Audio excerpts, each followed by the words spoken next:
Hey, where you gonna go?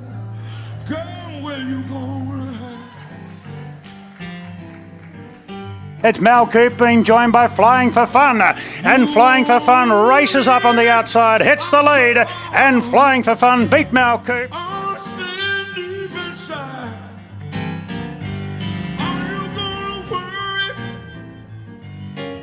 Shangri-La Boy is under the pump here, and 60s moved up on the outside, takes the lead. Soverado making some headway together with Federalist and Cellarmaster, but 60s, the short price favourite, has broken clear in the far lap stakes and will beat the fast finishing Federalist. I'm the one it means to have you.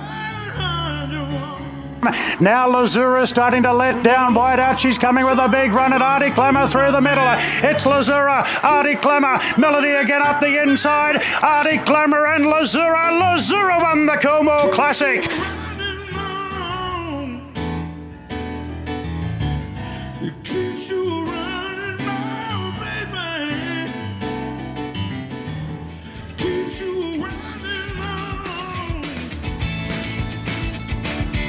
And now on PG Podcast Network, it's time for the year-round carnival with Vince Accardi and your host, Racetrack Rolfie. G'day, thanks for checking out Year Round Carnival. Not our best intro, and that's on me. That's my fault. That's Michael McDonald. The best we could do, keep you running, because James McDonald, within one win of the Group 1 win record of the great Damien Oliver, James McDonald just on fire. He turns up. So does Vince Accardi from Daily Sectionals. Good morning, mate. Yeah, good morning. I thought the music was a little bit different. Yeah, just a bit. That's on me. That's on We're me. sort of going back in time. Is that right? Yeah, correct. Yeah. Lead singer of the Doobie Brothers. That's it. Go back in time. It's okay. It's all good. I'm getting used to it. I like it. Well, that's all right. We only go back to Saturdays on Mondays, and we look at some super racing at Rose Hill, Coolmore Stakes Day. Firstly, you were adamant that this is the best setup we'll get for a racetrack as far as Rose Hill, rail true, good track. How did the track play? Yeah, the track. Well, when I say the track played well. Realistically, it was interesting pretty much to the 800. They were sort of borderline overall. There was two races in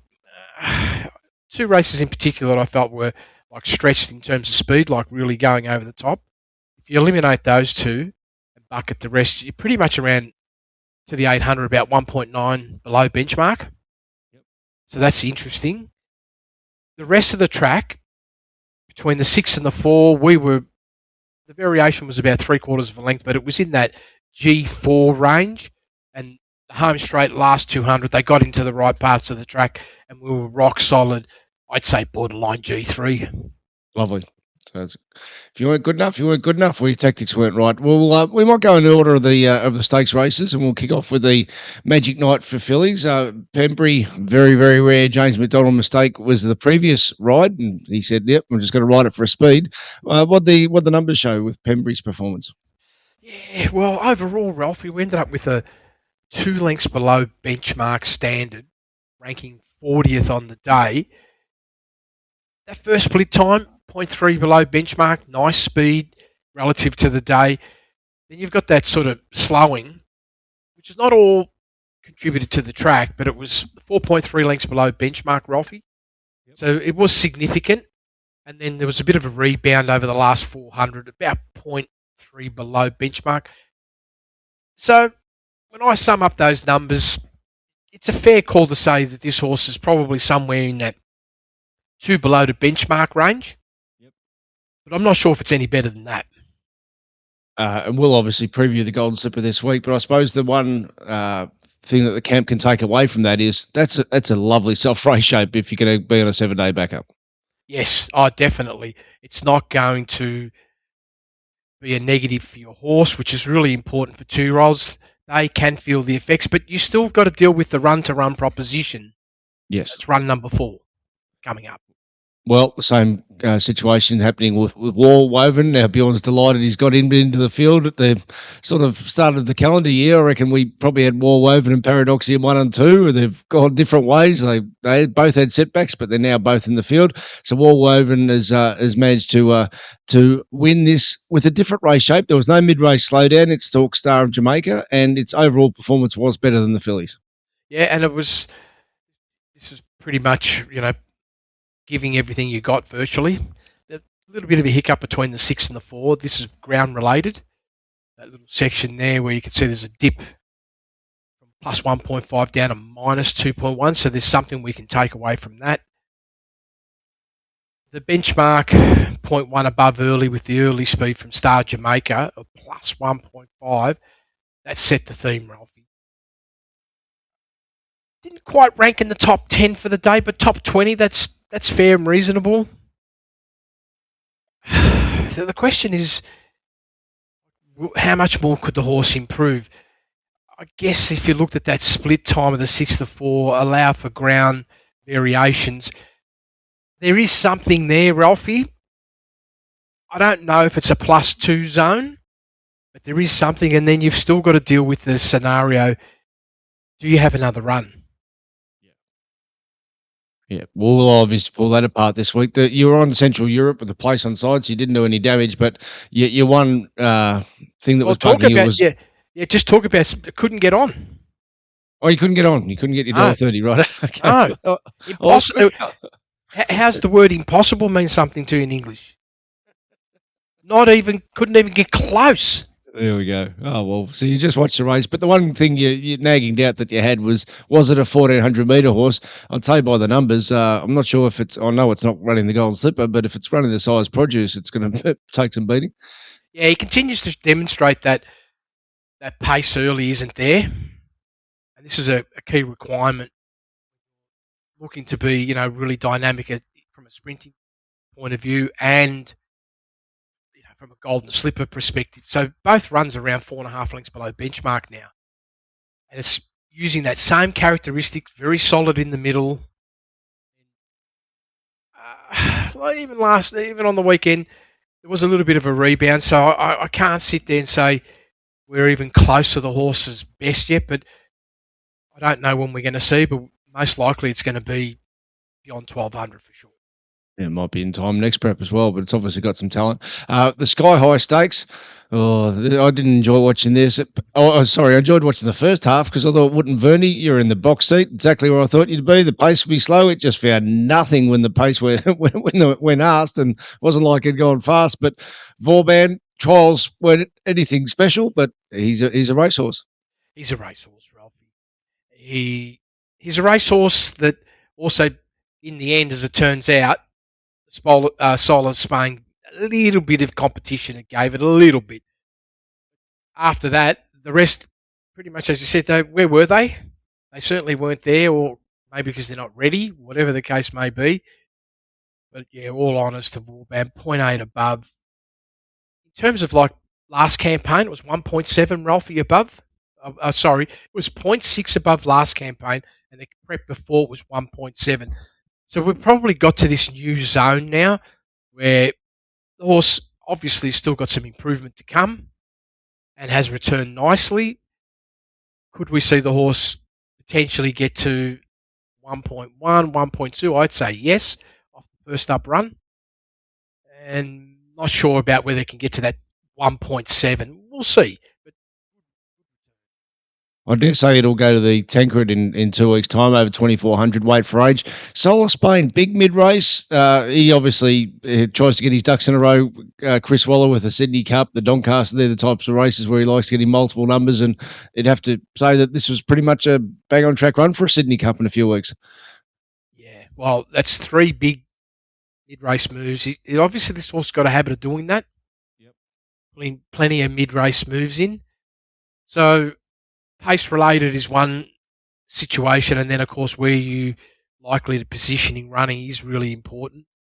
But I feel that the horse is in the right zone. It's getting into these races, unfortunately. This is part of the staying game. There's not a lot of pace in a lot of it.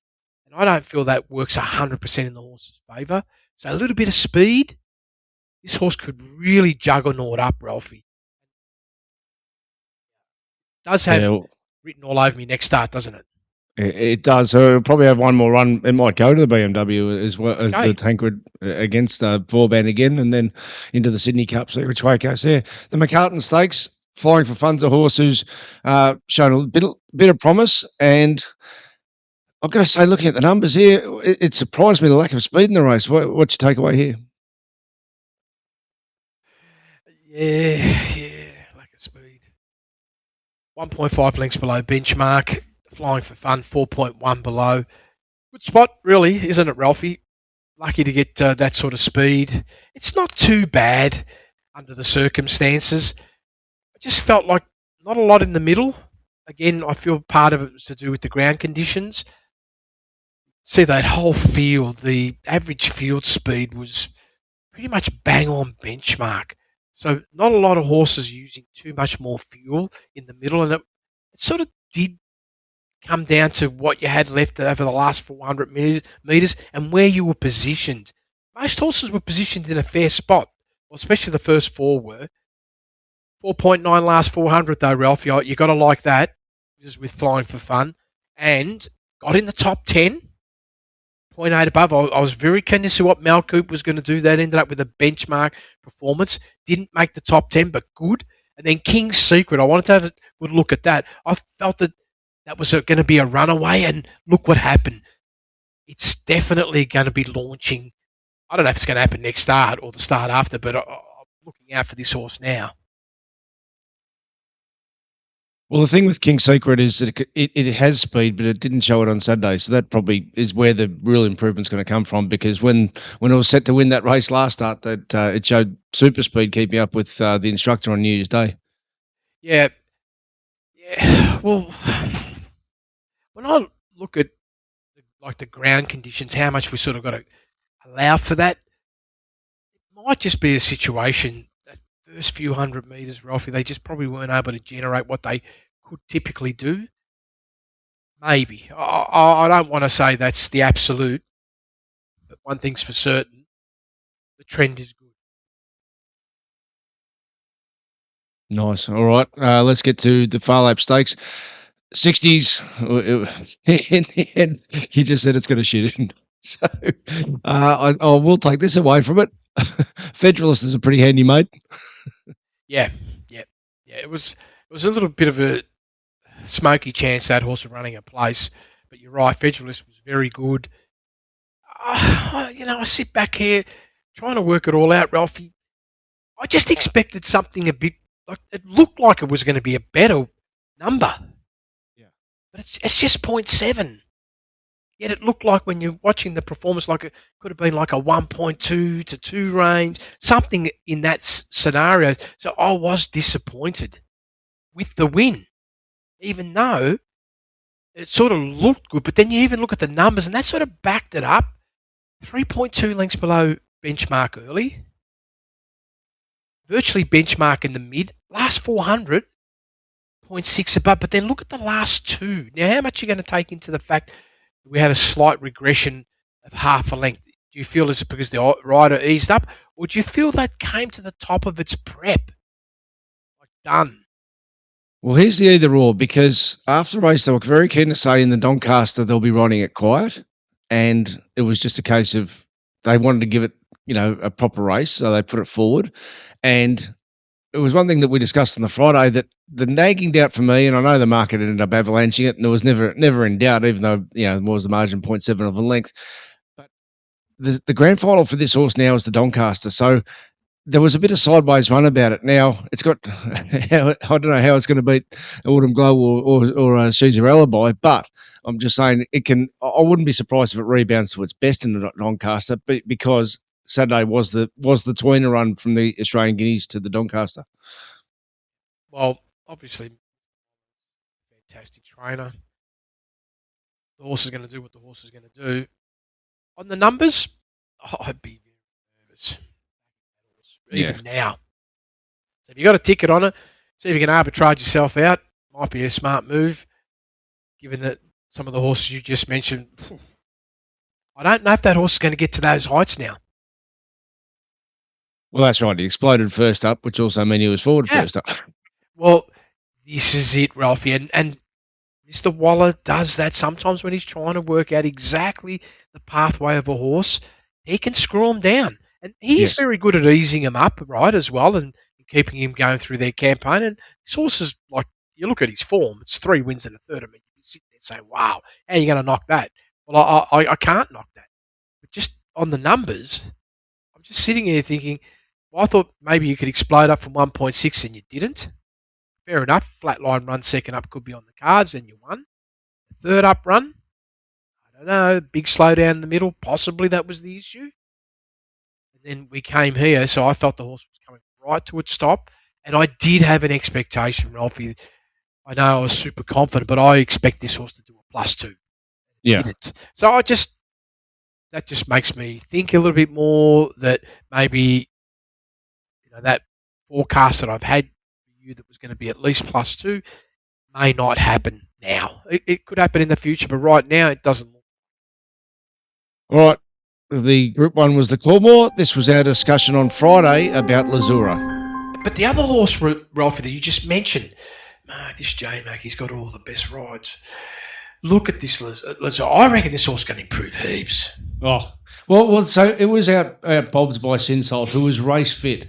Yeah. And Sinsalt was $10. Lazzura was $2.10. That was what market expectations from a talent level. So how can it not seriously improve into its grand final, Group 1? Yeah, it just is, Ralphie, right? Everything gives that signal that this is what we can expect. And this horse, the way I've marked it at the moment, it is realistically a +1, maybe +2 horse, and therefore a threat. So it's also had the barrier trial, so the typical come-on barrier trial. And what screams to me, and how often do we say this, Vince, Group 1s are won by the horse that's really sole-focused, targeted at the race from the time it comes into the stable. Now I look, what did it do this day last year, or this meeting last year? It won the Far Lap, Rose Hill, 1,500. To me, that says, with the barrier trial come on, that this horse, this is its grand final from the time it entered the stable, Lazzura. And once again, Vince, the horse that was sole focus, target set for the Group 1, wins the Group 1. Did you end up going Lazzura way? I did, Ralphie. I had a very, very good wager. Okay, I can say to you, I didn't expect the horse to elevate that strongly, though. So Insane Tempo set the race up. How fast were they going, and what she ended up producing? And this is unfortunately the downside for Savvy Halley. It was the +8.2. It was hectic. Hectic up front. I don't know. I don't understand. Like how? Why? It's like brutal, Ralphie. And Yes. I know Nash is very good, right? The horse never been there before. So probably a tough one for the stable and for the horse to be able to be dealt with that. But that meant everybody else had to deal with the pressure as well. And it really underlined, like, okay, who's got what talent? So that's the beauty. The beauty is we got to see what are the sort of limits of these horses. And whilst I was having a bit of a feeling the Lazzura could be, very high level, probably this horse exceeded my expectation with the +3.9. I felt that it was more, again, in that 2 range. Maybe we could stretch it to 2.5, out of range 3, but 3.9.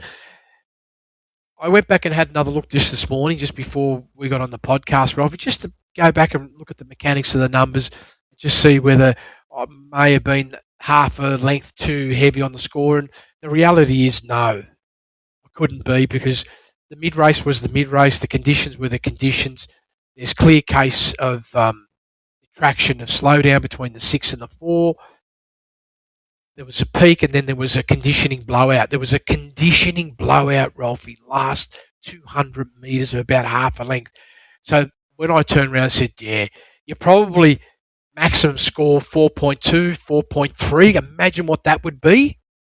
Not many horses are getting in the 4s at the moment, Ralphie. This is knocking on the door. Not at all. So she'll probably avoid the Doncaster and go to the Queen of the Turf. But really, on what you're saying there, she's going to run well if she does go to the Doncaster, because anything in the +4 range just puts you deep in the finish. If she goes to the Queen of the Turf, let's get some money together. So Arctic Glamours ran out of its skin. Not a huge surprise. She's always been a good peak sort of run horse. And Vivier, once again, we discussed this on Saturday. It was $31 in the 26s. There was no way it wasn't set for the race, and this stable is just so good at getting in peak and probably a bit outside the elastic band on settling there. Yeah, it was. And speed strong, actually smart from a riding point of view. You really, given your first up, I'm not saying that's your outer limit of your early speed, but it's up there. Plus 1.2, you're testing the horse. Love the fact that it really held its line in the middle with a plus 1.8. Last 400 metres, plus 1.4, solid. Not really any big energy deficiency, but again, just with the ground conditions that overall you probably simulate about half a length. But I felt that this horse, as you touched on, Ralphie, in the end was like very close to its top, but just didn't get that race shape to work for it. It doesn't mean it would have won, but it might have been even more competitive than what it was. So Cam's asked. Actually, I'll ask one more question, one more horse before I get back to Cam's question. Ole Dancer. This was, I was pretty critical watching it, as in just in my own head, thinking, Zach Lloyd, you've stuffed this up. You should have gone forward. But then the numbers come out, and that's on me. He did the right thing, not trying to go to that pace. But then there was just no spot, 3 wide, no cover. So the old truism of racing, you can't be 3 wide, no cover on a fast race. And he's just eased up on the horse. But, James McDonald right behind him. He was the one who got right behind the 3 wide with cover race. But I would think that the hidden run here is Ole Dancer because he just completely eased up on it late. And when you're going at that tempo off 2-0 runs, you're going to gas out. And this is the thing. Again, this is medicine this horse has never tasted before. I mean, just on last start, Robbie, which is fair speed, 3.3 below, to go up another 7.5 lengths in speed, that's more than a second. That's big. And even on its average, like its average is like 5.8 below, Robbie. So it's massive effort to be able to do what it did. And this is the challenge when you get into horse races. They all sort of follow the pack because otherwise it looks silly, and you're governed by the pace. And you just summed it up. You got caught with speed, big trouble. Who would, even I would not have, well, I didn't predict that sort of speed, Rob. Correct. So, yeah, big run. Good news, like you said. Let's see next start. So Cam's asked, bit of a left centre question for Vince, just general curiosity about staking management. I know he only backs one horse at race and doesn't do prices. However, I'm curious for a race like the Coolmore on the weekend when you're scoring both Lazzura and Savvy Helly at 70% probability of getting a place. They're both about even money. Is there a reason other than a business rule of only one per race he doesn't back both? Given the 70% probability is right, there's a pricing edge. Hopefully he went the right way and was on Lazzura. So you did and you were, but as far as the general consideration of just sticking to one horse in a race for you. Yeah, the reality is this, Ralphie. I don't kid myself I just consider myself just to be average, just the norm, not above the norm or below the norm, just like average, good, decent worker when it comes to the betting part of the game.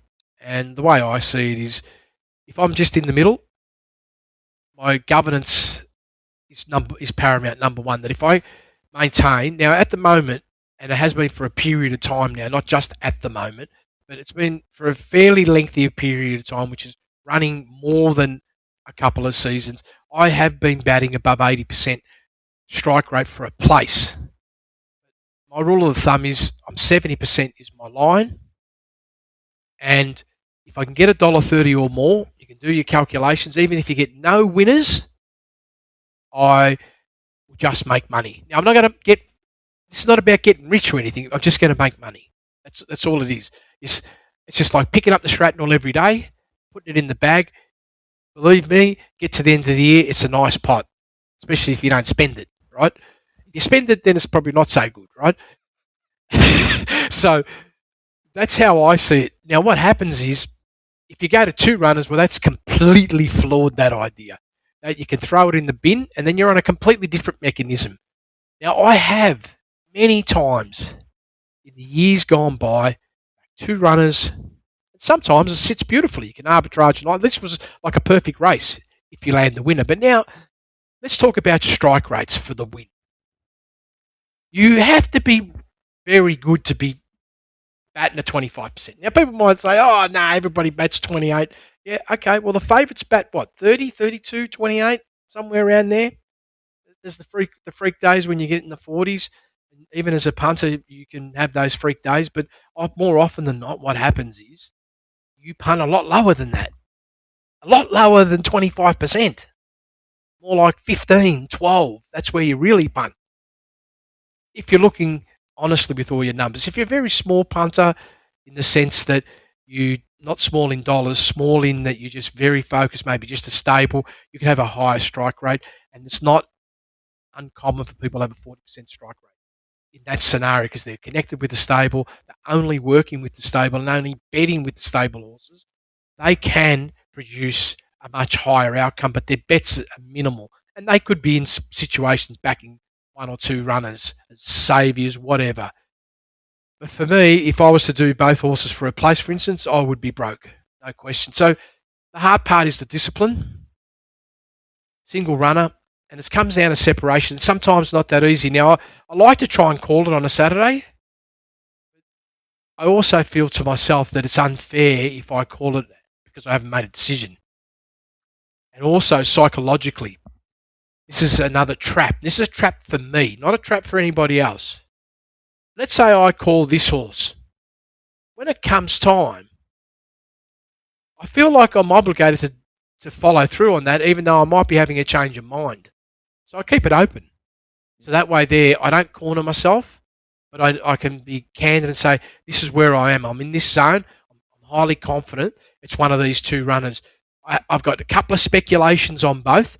And the big speculation always for me with Sally Halley was this. There was just always that little question about, can you do it again? And is 1.5 enough, right? Is 1.5, and I didn't use the distance as being an issue. So that was the challenge. With Lazzura, my challenge was everything was giving the single, and we talked about it, even the barrier trial, Ralph, we talked about that hidden layer, how you get the flat run. So I was over to see if I couldn't overcome that, and let's say I had no insight on barrier trials or no skill on how to read that, then I can probably say to you that I would have been 50% chance staying out. Yeah. But because I had that layer, and I'd seen Waller do this before, where he can get flatness out of a horse in the trials, I was then confident that we could be testing a new PB. And therefore, it had to be the other horse, even though the numbers quite weren't like right at Savvy Alley. All the signals and the way I was doing my forecasting was giving me the scenario, now's the time. Now, like I said, I was not expecting 3 points. Yes, that's how I do it. All you can be is upfront on a Saturday morning and saying, this is what I'm thinking, and then then you compare it to, but so can our customers. I mean, we don't tell people how to spend their money, but we say what your mindset is. That's it, and this is where I was at, and I had a few scenarios like that. Like even on the podcast on Saturday, I'd emailed one person and another person I'd spoken to that race with Birdman, right? Because when I got an email in, someone had sort of said to me, "Oh, you sort of communicated that it was, you thought it was going to win." So I wanted to make it clear in the podcast that, firstly, when I'm thinking about winning, I probably don't address it clear enough that for me, winning is getting a collection. Right? So that means you can run second or third. That's a collection, right? I'm not looking at it in the rawest sense, winning, right? But just to set that up, if people didn't get our podcast, on the Friday you were very bullish about Birdman, and then on Saturday less so. So we actually had an email about that. So what was your mindset switch there? Yeah, okay. So what happened was when I did the mapping work with another person, there was always this chance about Birdman being flat off that run. And obviously, whether we talk about it in this podcast or the other podcast that we do, the reality is there was that chance. Now, in terms of class, the horse was superior. Now, I made it really clear to the person, firstly, that I wrote back to. I said, I'm not going to be backing Birdman because I'd already done the map. and it was a negative for me where the horse was going to position. So I cooled off, but I made it very clear that that doesn't mean the horse isn't a serious top 3 prospect, because, number one, even if he runs sideways or slightly downwards, he's probably going to run 1.5 above, which would get you on or thereabouts to the podium. Now, on the other hand, I was a little bit keener on Light Infantry Man because of the setup of how I felt there was going to be no pace. And when I say no pace, my no pace was like benchmark -2, not -10, because if a -10 would have brought Birdman back in. So that was what I was taking a position on. But I also stated, and I stated to both these people, if there's down to 7 runners and Buckaroo and Birdman or Lighting Mitran aren't scratched, stay out. I'm going to stay out, right? Because I can't get away from the bottom line. The bottom line, there's 3 slots. No matter how I look at it, there's 3 chances. Even though I was probably always a little bit negative on Buckaroo, but because I'm negative on Buckaroo, doesn't mean it's not a genuine proposition to fill a top 3, because when I did the map, it was actually going to get a golden run, potentially, Ralphie. So I said, how am I going to leave this horse out? I can't get down to 2. I'm still stuck with 3. So I already made that clear to both these individuals separately, right? Yeah. This would be my state of play. So then obviously on the Saturday morning, I said that, but I didn't put the little caveat in if there's the scratchings, right? The scratchings had already taken place when we were on the air on Saturday morning, but I didn't give that any thought. I was already not going to go there in the end with only 7 runners. So on this occasion, so this is another thing about the trap of betting, especially when you're going with the place, about the discipline that's required to really not just say I'm going to have the bet, because the temptation's huge, Ralph. Like, I want to bet all the time. I'm no different to the next person. Do you think I sit there and say, mate, I like to bet in every race? I get excited because there really isn't any excitement when you're not betting. This is me talking, right? Yeah.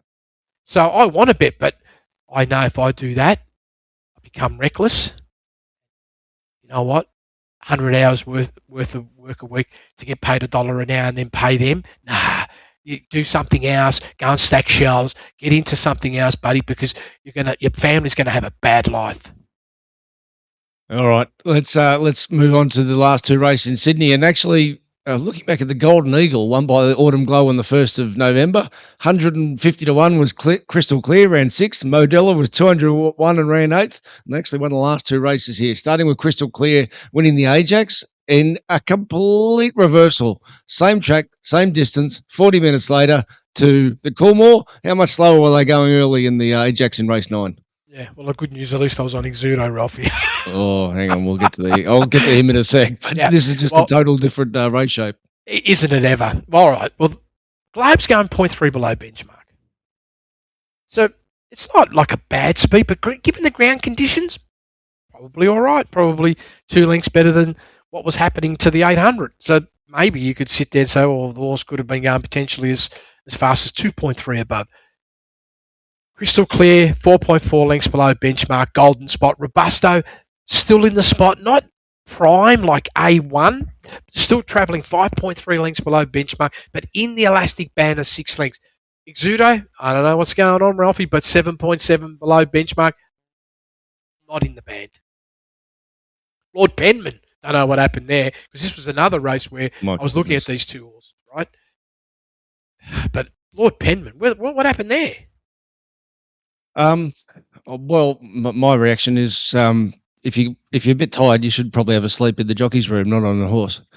Because honestly, what was he doing? Nothing. This is the thing. I just couldn't believe that watching it. And the thing with Exudo was, it's in. There's spread in the field. It's actually a length and a half behind Crystal Clear, the winner, and he's edging off the fence looking for non-superior ground. I don't know what was going through Tyler Schiller's head there, because it's ended up getting the place for you by a hair's breadth from sandpaper. But he's in the right lane and he gets away from the right lane. Yeah, well, I was thinking I was as good as lost. Yep. I said here comes a disgusting 4th, because I was expecting much more. And yeah, and then you look at the numbers, and this backs up what you're saying. Look at the numbers. First of all, that first section, and then you see those 3 split times, and only anything aggressive coming out over the very last 200 metre zone. So all this transitioning of what it was trying to achieve. I'm sure Schiller will get value out of that in the future. He's been able to get a horse into the money with maybe not the best of rides. So, Lord Penman, I said about the way Chris Waller likes filling up the Doncaster spots. I reckon in 2 weeks' time, this track and distance, I don't think he'll be ridden like this. And he was 5s out to 650. That tells me sideways run, next start, the qualifying race, whatever it's called, to get into the Doncaster. I think we'll find a different horse. Well, this is like it's there, it's coming, and I was really hopeful more was coming. But Zach Lloyd, it almost feels like clear instructions out the back, get home, and with some reason. I mean, drawn. Well, look, it's one of the great wide. sayings in racing: the market tells you the map. So when it's friendless in the market, there's money for crystal clear, and unsettling. Lord Penman was out the back anyway. Medella's taken a good improvement, Vince. This was a nice win in the last race, and it was an avalanche for this horse. Yeah, fair enough too, Ralphie. Good performance. How's this for speed? 4.1 above. They're running along. Medella 0.9 below. In the zone. One of the real big. When you look at the average speed, you can see if you're conserving or not. And the beauty of this is the average field speed's 0.7 above. That's the entire field. And if you're travelling 0.9 below, you're conserving that length and a half of fuel. At some point, you're going to have to use it. If you can use it at the right time and get the right brakes, you're going to get an advantage. And then even in the middle, Ralphie, the average field speed was 0.9 above. So it gave a little bit of back because it was 1.4 above, but not all of it. And still had something in the locker over the last 400 metres. Right on just about the top 10, which is a big signal for me. 0.5 above. Love that effort of this horse. Yeah, it's a progressive horse in the right way. Okay, this week we're doing the Golden Slipper Day preview podcast. I think there's, 3 or 4 Group 1 races, and there'll be a heap of depth to it, so can't wait to get stuck into that. You can get that via my website, racetrackralphie.com.au. All of Vince Accardi's daily sectionals customers can get an audio-only top-up for you, and the members bonus this week, we're going to have a look at Caulfield, a couple of little gems there, and dear me, was there some super trials at Randwick last week on the 10th, and including Briasa. So we'll do a deep dive into that. If you're a members bonus, you'll get that email to you, and if you want to get the members bonus and support the fact that we're corporate bookmaker ad free, give you all our work completely independent of anyone via Vince Accardi's daily sectionals platform, just click through the links on my website. Thanks so much for listening to Year Round Carnival.